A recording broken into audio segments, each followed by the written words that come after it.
सबको जय मसीह की। प्रभु का धन्यवाद हो। आज के दिन समय के लिए हम धन्यवाद करते हैं और विश्वास करते हैं कि आप सब भी अच्छे होंगे। हम आपके लिए प्रार्थनाएं करते रहते हैं और विश्वास करते हैं कि आप भी हमारे घर परिवार के लिए, हमारी सेवकाई के लिए प्रार्थनाएं करते होंगे। आइए एक बार फिर से हम प्रभु के वचन की ओर चलते हैं, समझने की कोशिश करते हैं प्रेरितों के काम 20 अध्याय में से उसके 17 वचन से जब हम पढ़ते हैं तो पौलुस यहाँ पर 3 साल रहा है। हमें पता चलता है 3 साल सेवकाई करने के बाद पौलुस वहाँ पर उनको कुछ आखिरी निर्देश दे रहा है कि मैं जा रहा हूँ यहाँ से, वापस आऊँगा नहीं आऊँगा, क्योंकि उस समय और आज के समय में भी हम देखते हैं सेवकाई के लिए प्रभु के सेवक जाते हैं, वापस आते हैं या नहीं आते, कुछ पता नहीं। उस समय भी ऐसा ही था। तो यहाँ से हम जब खास करके हम पढ़ते हैं 19 वचन से, 17 से वैसे पढ़ना है, 17 से लेकर के हमें 35 वचन तक हम विचार करेंगे। तो यहाँ अर्थात बड़ी दीनता से और आंसू बहा बहा कर और उन परीक्षाओं में जो यहूदियों के षड्यंत्र के कारण मुझ पर आ पड़ी, मैं प्रभु की सेवा करता ही रहा। प्रभु की सेवा करना कोई आसान बात नहीं है। प्रभु की सेवा मुश्किल है अगर प्रभु साथ ना हो तो। यहाँ पर प्रभु की सेवा जब हम करते हैं तो हमारे आसपास बहुत से खतरे होते हैं। यहाँ पर भी एक खतरे की यहाँ पर हमें पता चलता है उसके बारे में। यहूदियों के षड्यंत्र बेशक हों, लोगों के षड्यंत्र बेशक हों, लेकिन पौलुस यहाँ पर हमें समझाते हैं कि मैं प्रभु की सेवा करता ही रहा। हम भी क्या करें, कुछ भी हो, हमारे आसपास कुछ भी हो, विरोधी हों, लेकिन हमें वचन सुनाने से, प्रभु की सेवा करने से हमें रुकना नहीं है।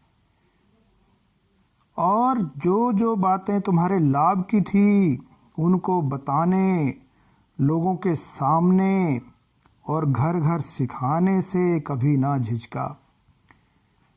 जो बातें लाभ की हैं, पूरा प्रचार, ना सिर्फ ये आशीषों से भरा हुआ प्रचार और बहुत सी बातें आज के समय में हम सुनते हैं, सुनने को हमें मिलती हैं, लेकिन यहाँ पर पौलुस हमें समझाता है कि जो बातें तुम्हारे लाभ की थी, कौन सा लाभ? आत्मिक लाभ। आत्मिक लाभ की बातें घर घर सिखाने में कभी ना झिझकना नहीं है। प्रभु का वचन पूरे रीति से हमें पूरा सुनाना है, लोगों को अच्छा लगे या ना अच्छा लगे, कानों की खुजली में डालने के लिए नहीं। सच्चाई का प्रचार करें। सच्चाई का प्रचार यहाँ पर पौलुस ने घर घर जाकर किया। ना सिर्फ ये नहीं कि हम संडे को अपने कलीसिया में बंद होकर बैठ गए और लोग आ रहे हैं और जा रहे हैं। यहाँ पर पौलुस खुद जाता था उनको सिखाने के लिए, खुद जा कर के उनको सिखाता था। लोगों के सामने जो बातें सच्ची थी उनको बताने में ना झिझका, वरन यहूदियों और यूनानियों के सामने गवाही देता रहा कि परमेश्वर की और मन फिराना और हमारे यीशु मसीह पर विश्वास करना। परमेश्वर पर, यीशु मसीह पर विश्वास करना, मन फिराओ। मन फिराना, पाप से मन फिराना, बुरी आदतों से मन फिराना, धर्म फिराना नहीं, अपने मन को फिराना, अंधकार से रोशनी की ओर, बुरे कामों से अच्छे कामों की ओर, पाप से धार्मिकता की ओर हमें मन को फिराना और हमारे प्रभु यीशु मसीह पर विश्वास करना चाहिए। यीशु मसीह पर विश्वास करना चाहिए। और देखो, मैं आत्मा में बंधा हुआ यरूशलेम को जाता हूँ। यरूशलेम को जाता हूँ। यरूशलेम में क्या है? विरोधी लोग हैं, सुसमाचार प्रचारकों के विरोधी हैं, उनको मार डालते हैं, तलवार से मार डालते हैं, पत्थर मार के मार डालते हैं। लेकिन ये सब जानते हुए भी पौलुस यहाँ पर कहता है कि मैं यरूशलेम को जाता हूँ और नहीं जानता कि वहाँ मुझ पर क्या क्या बीतेगा। अपनी जान हथेली के ऊपर रख के गए पौलुस सेवकाई के लिए यरूशलेम को जाता है। एक धुन है कि मैं बच गया, दूसरे भी बचने चाहिए, शैतान का राज्य कम होना चाहिए। यह है मसीहियत, यह है, इसको कहते हैं मसीहियत। क्या लिखा है? अगर हम मसीह में हैं तो मुसीबतें आएंगी, हमें तैयार रहना है। मुसीबतें आएंगी, लेकिन हमें फिर भी प्रभु का वचन सुनाना है। यहाँ पर वचन सुनाने के लिए पौलुस जो है यरूशलेम को जा रहे हैं और इसको पता है कि वहाँ पर खतरा है, वहाँ पर मुझ पर क्या क्या बीतेगा ये मैं नहीं जानता। बीतेगा जरूर, मार डाला जा सकता हूँ मैं, लेकिन मुझे पता नहीं कहाँ तक कष्ट सहना होगा। लेकिन फिर भी मैं सुसमाचार के लिए जाता हूँ, फिर भी मैं जाता हूँ। लिखा है क्या क्या बीतेगा? केवल ये कि पवित्र आत्मा हर नगर में गवाही दे देकर मुझसे कहता है कि बंधन और क्लेश तेरे लिए तैयार हैं। देखिए, सुसमाचार सुनाएंगे, बंधन क्लेश आएंगे। ये नहीं कि प्रभु के ऊपर विश्वास कर लिया, आपकी समस्याएं बस हल हो गई, समस्या आएगी नहीं। ये पृथ्वी का राज्य नहीं है, ये स्वर्ग का राज्य है, स्वर्गीय राज्य, आत्मिक राज्य है, जिसमें हमें प्रवेश करना है। आसान नहीं है ये मार्ग। ये मार्ग जो है तंग मार्ग है, चौड़ा रास्ता नहीं है। प्रभु यीशु मसीह ने कहा, बहुत से हैं जो उस चौड़े मार्ग पर जाना पसंद करते हैं। प्रभु का मार्ग जो स्वर्ग को जाता है वो तंग रास्ता है। क्लेश लिखा है, क्लेश, बंधन, ये सब का हमें सामना करना पड़ेगा। क्लेश तेरे लिए तैयार हैं, परंतु मैं अपने प्राण को कुछ नहीं समझता। जान भी जा सकती है।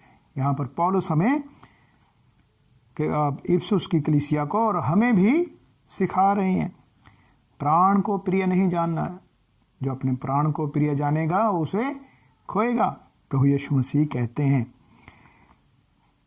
वचन यहाँ पर कहता है कि उसे प्रिय जानूं, अपने जान को भी कीमती नहीं समझते। प्रभु के लोग दिन रात नहीं देखते, आंधी तूफान बारिश ये सब नहीं देखते।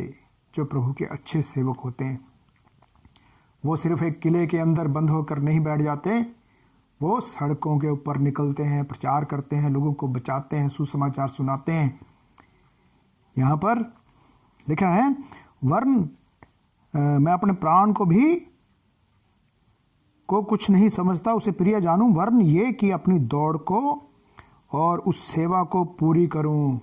अपनी दौड़, जिस दौड़ में दौड़ रहा हूं मैं, जो सेवा प्रभु ने मुझे सौंपी है, उसको मैं पूरा करूं, जो मैंने परमेश्वर के अनुग्रह के सुसमाचार पर गवाही देने के लिए प्रभु यीशु से पाई है। सेवा कौन देता है? प्रभु देता है। ऑर्डिनेशन कौन करता है? प्रभु करता है। परमेश्वर सेवकाई के लिए नियुक्त करता है। दर्शन सेवकाई का प्रभु देता है। अगर आपके पास दर्शन नहीं तो सेवकाई किसी काम की नहीं है। किसी को दिखाने के लिए सेवकाई करना, कंपटीशन में, आज के समय में बहुत से लोग पड़े हुए हैं कंपटीशन में, उसके पास ज़्यादा लोग हैं, मेरे पास कम है, फिर एक दूसरे की चोरी करते हैं, एक दूसरे की कलीसिया के बाहर जा करके भरमाते हैं लोगों को। सेवकाई प्रभु की तरफ से है। यहाँ पर हमें वचन में पढ़ने से पता चलता है, मैं अपनी दौड़ को, सेवा को पूरी करूं जो मैंने परमेश्वर के अनुग्रह के सुसमाचार पर गवाही देने के लिए प्रभु यीशु से पाई है। यीशु मसीह ने नियुक्त किया है। प्रभु यीशु मसीह ने सेवकाई के लिए आपको, मुझे, हमें अपॉइंट किया है, सेवा दी है हमें। और देखो, मैं जानता हूं कि तुम सब जिनमें मैं परमेश्वर के राज्य का प्रचार करता फिरा, मेरा मुंह फिर ना देखोगे। यहाँ पर पौलुस जो है उनको आखिरी निर्देश दे रहा है। 3 साल पौलुस यहाँ पर उनको सिखाता रहा, घर घर जा करके उनको समझाया है, बताया है, सच्चाई के बारे में सारी बातें खुल करके बताई हैं। झिझका नहीं पौलुस सच्चाई को प्रचार करते हुए। और यहाँ पर कहता है, फिर मैं तुम्हारे बीच में नहीं आऊँगा, क्योंकि यरूशलेम को जा रहा है, वहाँ पर ये मार डाला जा सकता है। लिखा है, इसलिए मैं आज के दिन तुमसे गवाही देकर कहता हूँ कि मैं सबके लहू से निर्दोष हूँ। सबके लहू से निर्दोष हूँ मतलब कहने का, मैंने पूरा पूरा सुसमाचार सुनाया है। मैंने कोई बात छुपाई नहीं है। ऐसी कोई बात छुपाई नहीं कि कोई नरक में जाए और जिसके खून का बदला मेरे ऊपर हो। ऐसा नहीं। मैंने सब कुछ तुम्हें खुल करके साफ साफ बता दिया है। मैं दोषी नहीं हूं, लहू का दोषी मैं नहीं हूं। सबके लहू से मैं निर्दोष हूं। मैंने कुछ भी छुपाया नहीं है, सब कुछ बताया है, स्वर्ग का मार्ग बताया है। क्योंकि मैं परमेश्वर के सारे अभिप्राय को तुम्हें पूरी रीति से बताने से ना झिझका। यहाँ पर एक बार फिर से पौलुस साफ कर देता है इस बात को कि मैंने सब कुछ बताया है, पूरी रीति से बताया, कुछ भी छुपा के नहीं रखा, सब कुछ बताया है। इसलिए मैं निर्दोष हूं। कल को कोई ये कहे भी हमें तो ये बात बताई नहीं थी, इस वजह से हम जो है नरक के मार्ग पर चल पड़े अनजाने में, क्योंकि हमें तो बताया नहीं गया था। तो उसके खून का दोषी कौन हुआ? वो ना बताने वाला प्रचारक हुआ, सेवक हुआ। यहाँ पर पौलुस कहता है, मैंने सब कुछ बताया, मैं झिझका नहीं। इसलिए अपनी और पूरे झुंड की चौकसी करो। अपनी भी चौकसी करनी है कि गिर ना जाओ, और जो झुंड तुम्हें सौंपा गया है, जिसकी अगुवाई तुम करते हो, उसकी भी रक्षा करो, चौकसी करो सावधानी के साथ। इसलिए अपनी और पूरे झुंड की चौकसी करो। अपने बारे में भी सावधान रहना है। वचन जब पढ़ना है दूसरों को सुनाने के लिए नहीं पढ़ना, खुद भी गौर करना है, खुद भी कभी अपने लिए वचन हमें पढ़ना है। हर रोज पढ़ना है, अपने लिए भी पढ़ना है, सिर्फ दूसरों को सुनाने के लिए नहीं, अपने लिए भी हमें पढ़ना है, क्योंकि परमेश्वर का वचन हमारी चौकसी करता है। परमेश्वर का वचन क्या है? दीपक है, हमारे मार्ग के लिए उजियाला है। क्योंकि मैं परमेश्वर के साथ, इसलिए अपनी और पूरे झुंड की चौकसी करो, जिसमें पवित्र आत्मा ने तुम्हें अध्यक्ष ठहराया है कि तुम परमेश्वर की कलीसिया की रखवाली करो। देखिए, तुम्हें अध्यक्ष ठहराया है, तुम्हें नियुक्त किया है परमेश्वर के पवित्र आत्मा ने, तुम्हें पवित्र आत्मा ने अध्यक्ष ठहराया है। पवित्र आत्मा ने अपॉइंट किया, मांस और लहू ने नहीं। पवित्र आत्मा ने दर्शन दिया और तुम्हें नियुक्त किया है कि तुम परमेश्वर की कलीसिया की रखवाली करो। कलीसिया किसकी है? मेरी नहीं है, आपकी नहीं है, किसी और की नहीं है। कलीसिया किसकी है? परमेश्वर की। परमेश्वर ने अपनी कलीसिया के लिए क्या दिया है? जिसे उसने अपने लहू से मोल लिया है। परमेश्वर ने कलीसिया को अपने लहू से मोल खरीद लिया है, मोल ले लिया, दाम चुकाया है। हम कौन है? हम उसके रखवाली करने वाले, कलीसिया की अगुवाई करने वाले, लोगों को सच के मार्ग पर बताने वाले, बिना झिझके, बिना कुछ छुपाए सच के मार्ग पर लेके जाने वाले अध्यक्ष ठहराया है, जिसे उसने अपने लहू से मोल लिया है। मैं जानता हूं मेरे जाने के बाद फाड़ने वाले भेड़िए तुम में आएंगे, झुंड को ना छोड़ेंगे। यहाँ पर पौलुस इफिसुस की कलीसिया, जहाँ पर पौलुस जो है 3 साल रहा और वहाँ पर बड़े बड़े चमत्कार पौलुस ने किए हैं। यहाँ पर थोड़ा सा वचन हम पीछे जाएंगे, 19 अध्याय, प्रेरितों के काम 19 अध्याय उसके 11 वचन से हम पढ़ते हैं। परमेश्वर पौलुस के हाथों से सामर्थ्य के अनोखे काम दिखाता था। यहाँ पर इफिसुस नगर में, इफिसुस की कलीसिया जहाँ पर थी, वहाँ पर पौलुस के हाथों से परमेश्वर बड़े बड़े काम करता था, अनोखे काम करता था।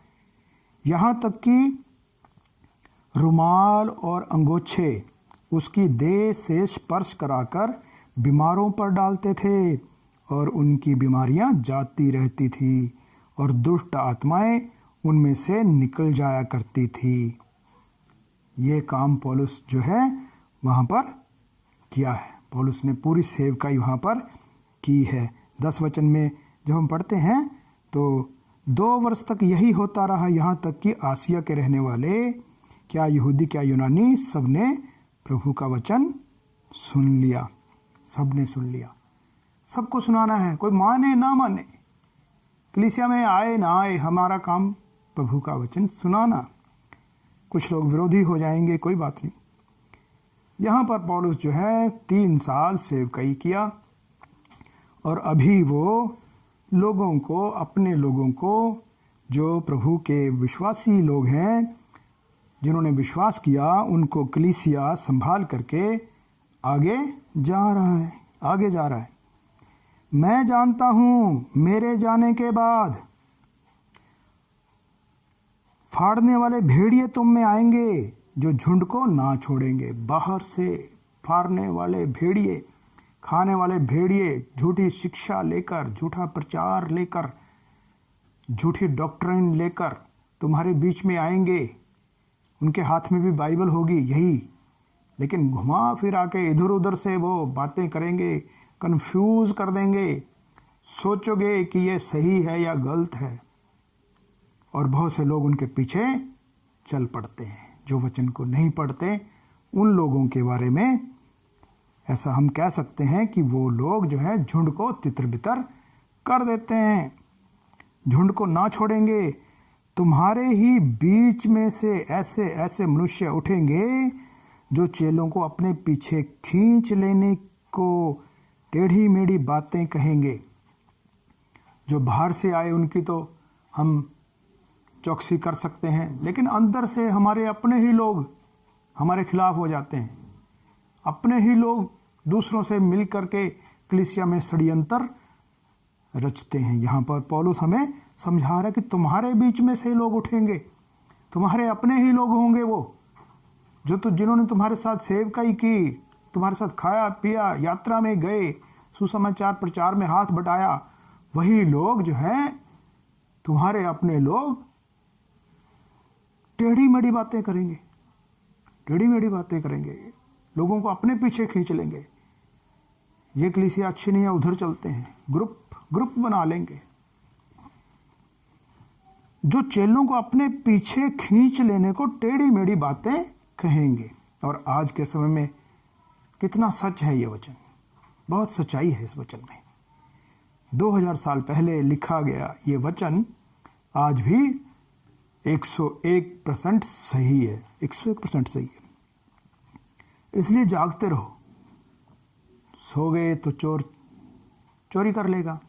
जागते रहो और स्मरण करो कि मैंने 3 वर्ष तक रात दिन आंसू बहा बहा कर हर एक को चेतावनी देना ना छोड़ा। हर एक को चिताया मैंने। 3 साल में रहा, आंसू बहा बहा कर प्रार्थना की।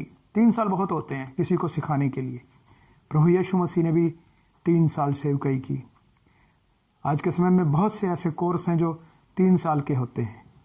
3 साल का समय बहुत है। जो 3 साल में नहीं सीखा वो नहीं सीख सकता। 3 साल बहुत होते हैं। यहाँ पर पौलुस सिखा रहा है, समझा रहा है कि 3 साल मैंने तुम्हें सिखाया है, समझाया है, आंसू बहा बहा कर चेतावनी दी है, और अब मैं तुम्हें परमेश्वर को तुम्हें सौंप देता हूँ। किसको? परमेश्वर के हाथों में, और उसके अनुग्रह के वचन को सौंप देता हूँ। परमेश्वर का वचन हमें संभालता है। कब संभालता है? कब हमें गाइड करता है? जब हम उसको पढ़ते हैं। उसको, बाइबल को बंद करके अगर सेल्फ के ऊपर रख दिया, और या रात को हमें डर लगता है, बहुत से लोग जो है अपने सिरहाने में रख के सो जाते हैं कि डरेंगे। ये ऐसे थोड़ी, ये कोई तरीका नहीं है। क्या है तरीका? परमेश्वर के वचन को पढ़ना, उसके ऊपर अमल करना, परमेश्वर के हाथों में अपने आप को सौंप देना। यहाँ पर पौलुस ने भी क्या किया? अब मैं तुम्हें परमेश्वर को और उसके अनुग्रह के वचन को सौंप देता हूँ, जो तुम्हारी उन्नति कर सकता है। कौन उन्नति करता है? परमेश्वर का वचन। परमेश्वर का वचन हमारी उन्नति करता है। कब करेगा? जब हम उसको पढ़ेंगे, हर रोज पढ़ेंगे। अपने लिए भी, अपनी भी चौकसी करो, दूसरे को भी सिखाओ। अपने लिए भी वचन पढ़ो, खुद भी अमल करो, दूसरों को भी सिखाओ, वो भी अमल करें। लिखा है जो तुम्हारी उन्नति कर सकता है और सब पवित्र किए गए लोगों में साझी करके मिरास दे सकता है। आगे का वचन 33 वचन में, मैंने किसी के चांदी, सोने या कपड़े का लालच नहीं किया। बहुत ही महत्वपूर्ण बात है ये। आज की सेवकाई में ये हम क्या देखते हैं? पौलुस यहाँ पर क्या कह रहा है? मैंने सेवकाई चांदी के लिए, सोने के लिए, कपड़े के लिए, पैसे के लिए नहीं की। मैंने किसी की लालच में आकर के सेवा नहीं की। मैंने किसी के चांदी का, सोने का, कपड़े का लालच नहीं किया। क्या लिखा है? तुम आप ही जानते हो कि इन्हीं हाथों ने मेरे साथियों की आवश्यकताएं पूरी की। मैंने काम करके दिखाया, काम किया, सेवा की, काम किया, सेवा की। यह नहीं कि अपना काम छोड़ के बैठ गया। मैं काम किया, मैंने अपनी आवश्यकताएं पूरी की, दूसरे की आवश्यकताएं भी पूरी की। मैं कलीसिया के ऊपर बोझ नहीं बना। ये बातें सीखने वाली, सोचने वाली हैं। इस वचन से हमें सीखना चाहिए। तुम आप ही जानते हो, तुम गवाह हो कि मैं निठल्ला होकर नहीं बैठ गया।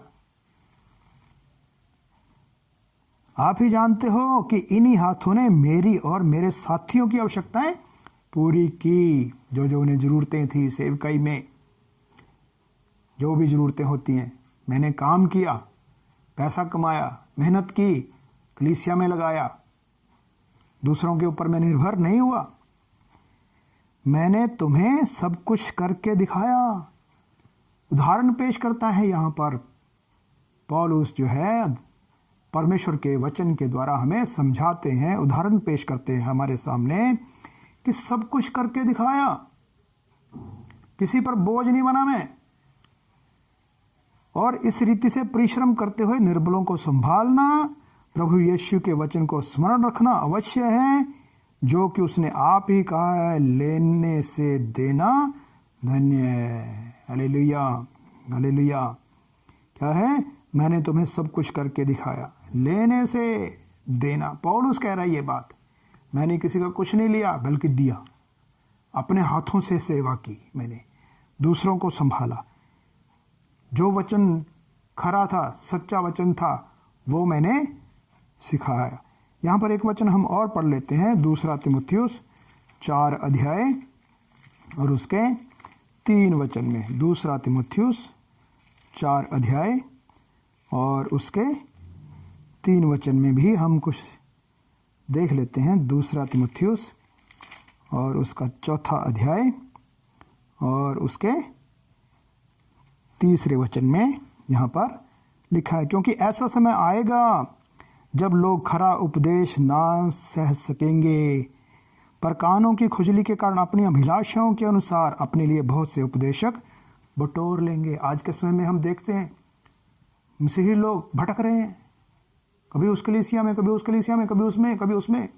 सारी उम्र 40 साल का मसीही जीवन हो गया, भटकते भटकते निकल गया सारा। कभी कहीं, कभी कहीं, कभी कहीं, अपने कानों की खुजली मिटाने के लिए। यहाँ पर अच्छा वचन है, हाँ हमारे अनुसार है। तो ये वचन जो है तीमुथियुस को पौलुस समझा रहा है कि ऐसा समय आएगा, खरा उपदेश लोग सहन नहीं करेंगे। वहां पे ऐसी बहुत सी भीड़ होगी जहां पे सिर्फ आशीषें मिलेंगी, वीजा लग जाएगा, बीमारियां ठीक हो जाएंगी, स्वर्ग में जाए या ना जाए। वहां पे ऐसे बहुत से लोगों की भीड़ जमा हो जाती है। खरा उपदेश सहन नहीं कर पाएंगे लोग, भाग जाएंगे कलीसियाओं से, खरी कलीसिया से भाग जाएंगे, इधर उधर भटकेंगे। कानों की खुजली के कारण अपनी अभिलाषाओं के अनुसार कानों की खुजली मिटाने के लिए अपने लिए बहुत से उपदेशक बटोर लेंगे। बहुत से उपदेशक, ये भी वो भी जगह जगह के ऊपर वो भटकते फिरेंगे।